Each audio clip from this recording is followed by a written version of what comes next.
Hello everyone, and welcome to Affective Realism 101. Throughout your day-to-day life, people experience many times of affective realism without even realizing. But first, let me explain to you exactly what affective realism is. You might want to write this down.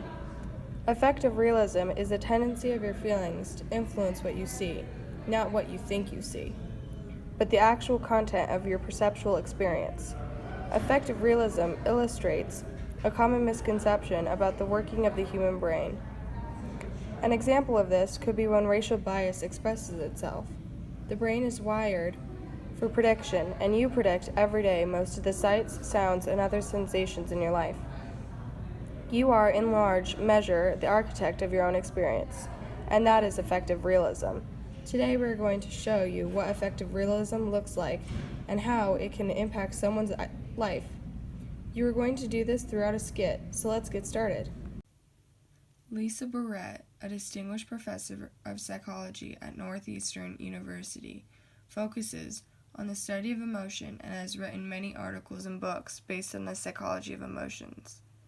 In one article in particular called The Theory of Constructive Emotion, an Actor Interference Account of Interception and Categorization, she discusses how our senses appear to show us the world the way it truly is, but they are easily deceived. For example, if you listen to a recorded symphony through stereo speakers that are easily placed exactly right, the orchestra will sound like it's inside your head. Obviously, that isn't the case. But suppose you completely trusted your senses. You might find yourself asking well-meaning but crazy scientific questions like, where in the brain is the woodwind section located? A more reasonable approach is not to ask where, but how questions. How does the brain construct this experience of hearing the orchestra in your head? Brett has just set the stage to dispel a major misconception about emotions. Most people, including many scientists, believe that emotions are distinct, locatable entities inside of us, but they're not. Searching for emotions in this form is as misguided as looking for clarinets and oboes. This idea of your senses not really being your senses because of emotion is what affective realism really is. Oh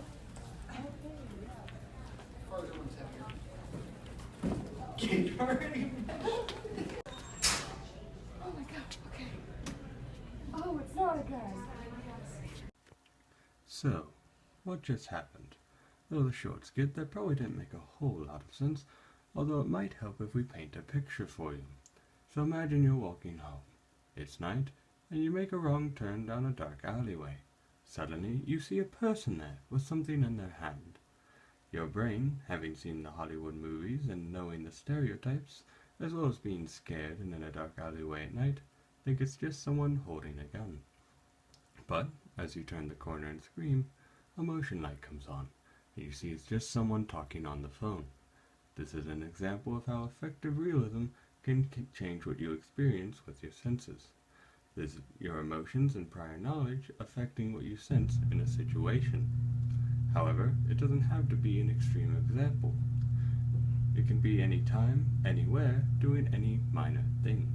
It can be thinking something was in the bushes when it was the wind rustling the leaves. It can change the quality of meat you're eating, depending on whether or not you think it's manufactured or organic. It can even be getting angry at a friend when it's really just lunchtime and you're irritated about being hungry, not what the friend said. The variety and often subconscious ways affective realism affects our everyday lives is very important to remember whenever discussing affective realism. So, to recap, here's the affective realism definition.